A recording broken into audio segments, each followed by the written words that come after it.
Assalamualaikum anak hebat, apa kabar? Semoga kalian selalu sehat ya. Berjumpa lagi dengan Bu Eriana.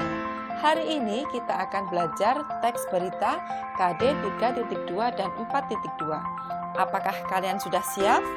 Ya, kalian harus selalu bersemangat supaya dapat mencapai tujuan pembelajaran pada hari ini. Hari ini kita akan belajar bersama untuk mengupas teks berita lebih dalam. Yang pertama tentang struktur teks berita. Struktur teks berita ada 3, yaitu kepala berita, tubuh berita, dan ekor berita. Kepala berita merupakan bagian yang paling penting karena pada bagian ini memuat unsur 5W plus 1H atau adik simbah.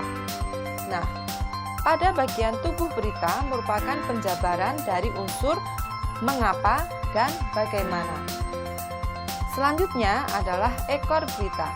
Bagian ini tidak terlalu penting karena semakin ke bawah informasi dalam teks berita semakin sedikit.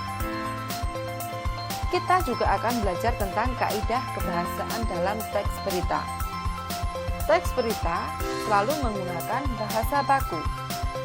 Bahasa baku adalah bahasa resmi yang sesuai dengan ejaan bahasa Indonesia dan terdapat di dalam Kamus Besar Bahasa Indonesia.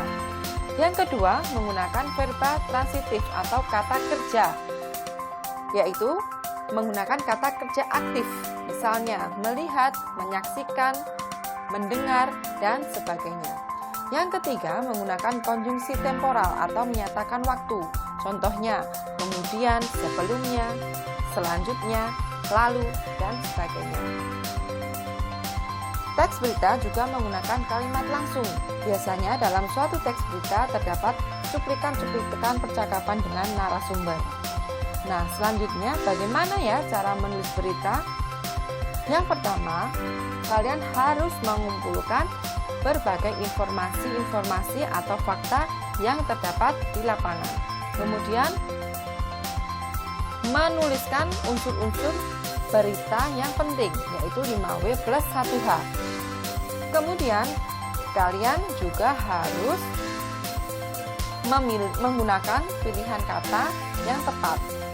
Nah, selanjutnya, kalau semua sudah kalian lakukan, berarti kalian sudah siap untuk memulai menulis teks berita. Yuk, semangat, kalian pasti bisa. Sampai jumpa.